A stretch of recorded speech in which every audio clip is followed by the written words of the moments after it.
Video, I'm going to take you through the process of bringing in your character, your animations, and then replacing the current mannequin.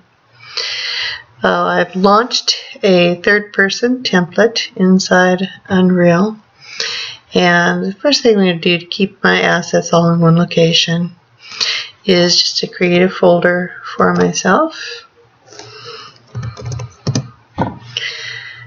Now, if you're building out your game, you're certainly going to want to respect the foldering hierarchy, the setup, and your naming convention for your team. But for demonstration purposes, I'm just going to put everything that I have in one folder. So I've opened that folder. I'm going to right-click, come on up here to Import. Click on that, and you'll get a pop-up. Alright, I'm going to navigate to the assets that I have created, my character folder and my animations that go with that character. For the demonstration, I have taken those directly from Unreal so that there are no glitches. You can see how the assets should behave. That way, when you start importing your own assets that you have created, you can begin to troubleshoot those because you know what it's supposed to be doing. So first file I'm going to bring in is the character asset. Now, when I bring that in, this one does not have animation on it, and the skeletal node should say none, because it is the first time I'm bringing in that rig. If it does have animation on it, be sure to check import animations as well and import all. Now it's giving me an error on the smoothing groups, and that's okay. It's not a crash bug. So what I want you to see is the files that are brought in as well as the that are generated. Now here's my character asset. It'll generate a physics asset, a skeleton node with the information that's different than the skeleton in your character, and then a default material node if you don't have your materials set up. So I'm going to double click on my material and go ahead and launch my material editor just to give this a different color so you can see which is my character. I'm going to go ahead and make him blue and go ahead and apply that.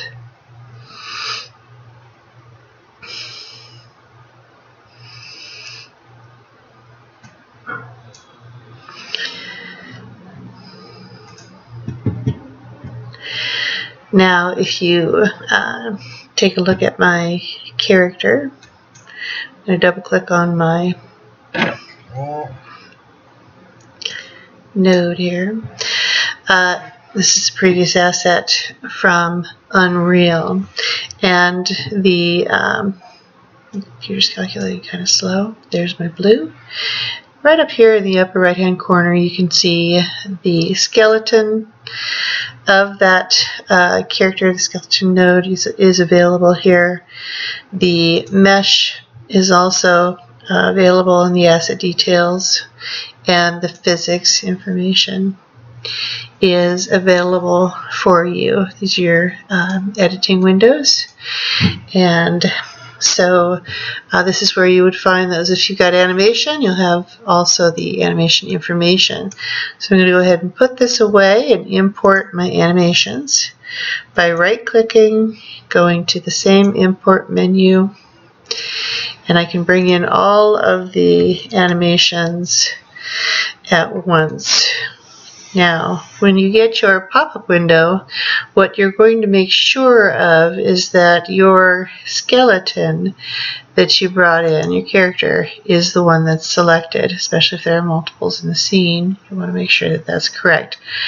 The animations are linking to this particular skeleton. You can see that by the little asterisk symbol there. Now, the animations have also been detected, so you'll get a different appearance on your animation window. And you're just going to want to come down and make sure that all of your boxes are checked for the type of animation that you're importing. If you are importing vertex animation for your morph targets, that will be detected as well. You'll get a different menu for that. Alright, import all.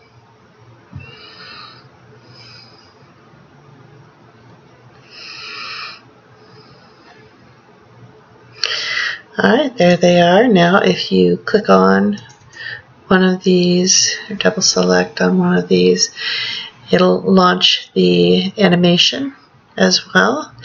And your editor, you'll be able to view that animation that you clicked on, as well as the others, by accessing down here at the asset browser in this window. Alright, so we have the standard idle walk run 3-part jump for this character. I'm going to go ahead and stop my sim and continue to build this new character. Alright, so the next thing I want to do is create a blend space. This node will provide access to the UI for developing that. So what I'm doing is right-clicking and going to the Create Advanced Asset location here in the pop-up animation, and I'm looking for Blend Space 1D. Go ahead and click on that. It prompts you to again select the skeleton that you are working on. I'm going to go ahead and name this blend space, making sure that it follows the naming convention that it desires, and then make a special notation on what this particular one is for. Alright, when you have that, double click on that, and you will be provided with the blend space work area here. And what I'm going to do is build out a simple blend for the idle walk run. So you can see this particular grid is allowing me to drag and drop my animations. For the idle, I'm going to bring that right over here, drop that at the location on the far left hand side.